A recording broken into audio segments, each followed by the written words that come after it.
안녕하세요. 송은섭입니다. 기도와 응원해 주시는 분께 감사합니다. 코로나 상황에 따라서 비대면 온라인 예배를 드리기를 원합니다. 본 영상 설교는 새가족교회 주일 설교 메시지입니다. 교회 성도님들과 신앙생활의 새가족을 위한 쉬운 메시지를 전하기를 원합니다. 오늘 주일 메시지 하나님의 말씀은 로마서 12장 3절에서 8절까지 말씀입니다. 설교 제목은 한 몸으로 함께 살라. 원래 한 몸이 아니었던 사람들이 한 몸으로 함께 살라는 뜻이겠죠. 오늘 설교 제목에 대한 궁금함과 기대감을 가지고 메시지로 함께 가보도록 하겠습니다. 먼저 로마서 12장 5절 말씀 같이 한번 읽어보겠습니다. 이와 같이 우리도 여럿이지만 그리스도 안에서 한 몸을 이루고 있으며 각 사람은 서로 지체입니다.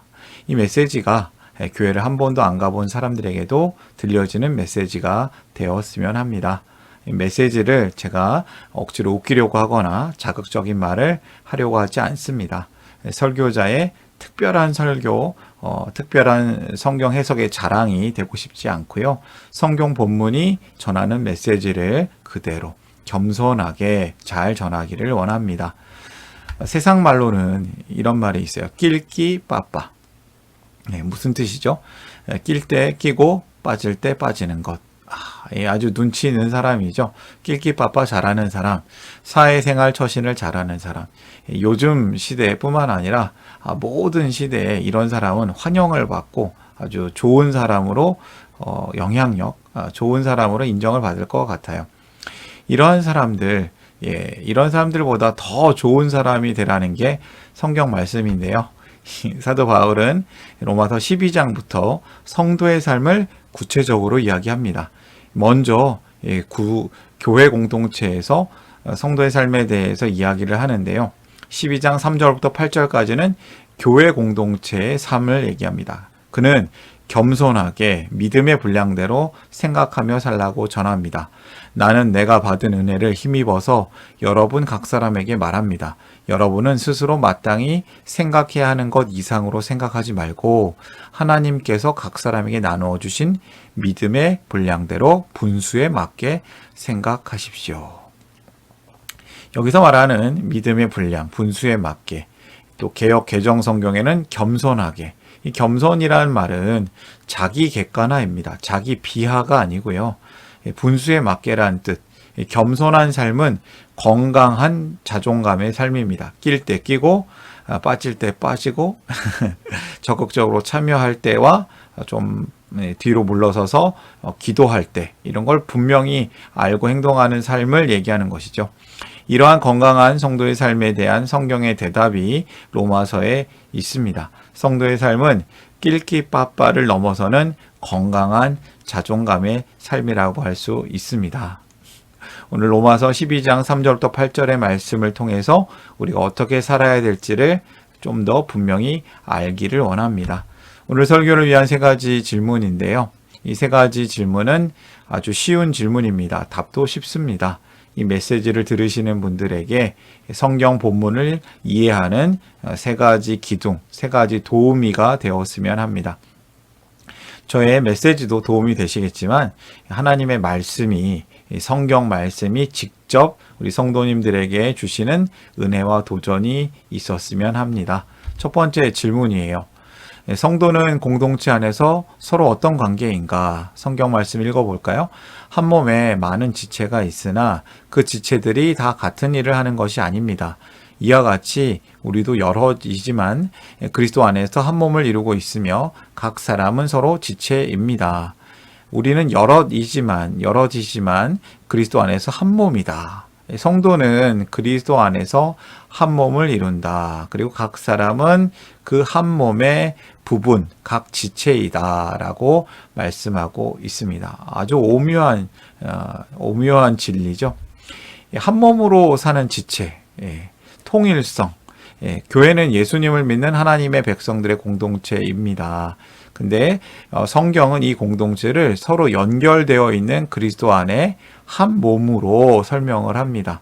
다른 성경책에도 보면요. 고린도전서, 에베소서, 또 성경 66권 전체를 보면 이 교회는 가족이다. 함께 사랑하는 한 가족이다. 또한 함께 자라나는 한 몸이다. 또 함께 세워지는 연결되어져 있는 건물이다 라고 이야기하고 있습니다. 이 성경이 말하는 교회는, 공동체는 한 가족이고 한 몸이고 한 건물입니다. 여기서 첫 번째 메시지를 저는 발견하는데요. 한 몸으로 함께 살라는 것입니다. 다르고 하나 되는 한 몸의 은혜가 있습니다. 하나가 되는, 성령님 안에서 하나님이 주시는 은혜로 하나가 되는 은혜. 모든 지체가 똑같은 지체, 똑같은 장기라면, 얼굴 모양이 여러 개라면, 입이 여러 개라면, 또 어떤 건 없을 수도 있겠죠. 코가 없다면, 머리가 없다면, 머리와 손이 따로 움직인다면, 만약 우리는 살기가 불가능하거나 무척 어려울 것입니다. 사람은 각 지체가 다른 게 은혜입니다. 또 하나가 되는, 연결되어 있고 함께 움직이는 은혜가 있습니다. 그래야 살 수 있지 않겠습니까? 그래야만 살 수 있습니다. 달라야지만 살 수 있고요. 하나 되어야지만 살 수 있습니다. 두 번째 질문이에요. 성도는 저마다 무엇을 가지고 있는가? 6절 말씀 앞부분인데요. 하나님께서 우리에게 주신 은혜를 따라 우리는 저마다 다른 신령한 선물을 가지고 있습니다. 무엇을 가지고 있을까요? 성도에게는 하나님께서 주시는 은혜가 있습니다. 그리고 그 은혜를 따라서 성령님께서 주시는 각자에게 다른 선물, 그걸 장점, 능력이라고 하는데요. 개역 개정 성경에는 은사라고, 달란트 영어로 하고 표현하고 있죠. 성령님께서 주시는 각자 다른 선물을 가지고 있습니다. 근데 이게 선물이라는 거예요. 이 선물의 목적이 있습니다. 교회를 세우는 선물입니다. 또 다른 성경인 에베소서 말씀을 읽어보면요. 에베소서 7장 2장 7절에서 12절을 보면요. 하나님께서는 우리 각 사람에게 그리스도께서 나눠주시는 선물의 분량을 따라서 은혜를 주셨습니다. 중간 생략 11절, 그분이 어떤 사람은 사도로, 어떤 사람은 예언자로, 어떤 사람은 복음 전도자로, 또 어떤 사람은 목사 교사로 삼으셨습니다. 그것은 성도들을 준비시켜서 봉사의 일을 하게 하고 그리스도의 몸을, 교회를 세우게 하려고 하는 것입니다. 하나님께서는 교회를 세우고 봉사의 일을 맡기기 위해서 하나님의 백성 각 사람에게 선물 능력을 주셨습니다. 이 성도 각자의 능력은 무엇을 위한 능력입니까? 다시 성경 말씀 읽어보면요. 네, 그 선물은 그 은혜를 따라서 성령님께서 주시는 선물인데 이거는 바로 교회를 세우기 위한, 한 몸 된 교회를 세우기 위한 능력이며 봉사의 일을 하기 위한 능력입니다. 다르고 하나 되는 지체들의 연합은 균형 있는 건강한 몸을 이룹니다. 두 번째 메시지를 발견하는데요. 서로 다른 모습으로 사역하라. 서로 다른 모습으로 살아가라. 이것이 다양성이라고 저는 생각합니다. 하나님께서 각자에게 하나님의 선물을 주셨습니다. 모두가 똑같으면 얼마나 인생이 재미없을까요? 그런데 너무 재미있는 건 각 사람마다 다 다릅니다. 쌍둥이도 다릅니다. 세 번째 질문입니다. 성도는 공동체 안에서 어떻게 살아야 하는가? 가령 그것이 예언이면 믿음의 정도에 맞게 예언할 것이요. 섬기는 일이면 섬기는 일에 힘써야 합니다. 또 가르치는 사람이면 가르치는 일에, 권면하는 사람이면 권면하는 일에 힘쓸 것이요. 나누어 주는 사람은 순수한 마음으로, 지도하는 사람은 열성으로, 자선을 베푸는 사람은 기쁜 마음으로 해야 합니다. 자신이 가지고 있는 능력으로 공동체를 섬기라는 뜻이죠. 공동체를 위해 섬기며 살아야 한다. 예언하는 일, 섬기는 일, 가르치는 일, 권면하는 일 등 7가지 일이 성경에 나와 있는데요. 각자의 능력으로 공동체를 섬겨라. 잘 세우는 일에 동참해야 한다라는 뜻입니다. 참고로 이 예언하는 일이 나오는데요. 이 예언하는 일이 2가지 견해가 있어요. 하나님 나라의 비전을 가지고 복음을 전하는 일입니다. 예언, 말씀의 그릇이란 뜻이에요. 한자어로 그렇게 얘기합니다. 성경을 깨닫고 다른 이에게 가르쳐 주는 일, 전도하는 일이거나 복음을 교육하는 일, 전달하는 일을 예언 사역이라고 할 수 있습니다. 그런데 국어사전에 보면요, 예언이란 뜻이 보통 두 번째 뜻으로 앞으로 일어날 일을 먼저 알리는 것.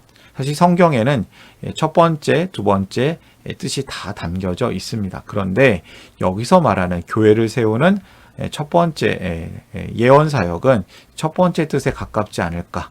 예언 사역은 그래서 저는 점쟁이 사역이 아니라고 생각합니다. 예언은 하나님의 말씀을 잘 전하는 사역입니다. 아무튼 공동체를 세우는 사역들이 중요합니다. 우리가 받은 선물, 은사들은 공동체를 세우기 위해서 받은 선물들인데요. 비록 여기 나오는 7가지 사역, 7가지 특별한 선물, 능력이 아니더라도 더 많은 선물, 더 많은 능력들이 공동체를 건강하게 세우는 사역이며 능력이 될 것이라고 저는 생각합니다.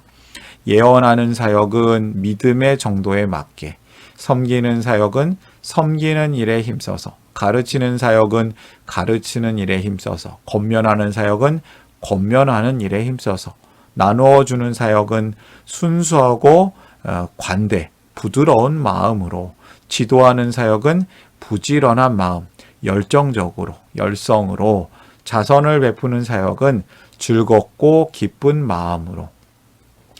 믿음의 정도에 맞게라는 뜻이 무슨 뜻이겠습니까? 하나님의 말씀을 전한다는 것은 하나님의 말씀에 그 전달자 자신의 생각을 더하거나 빼는 것이 아닙니다.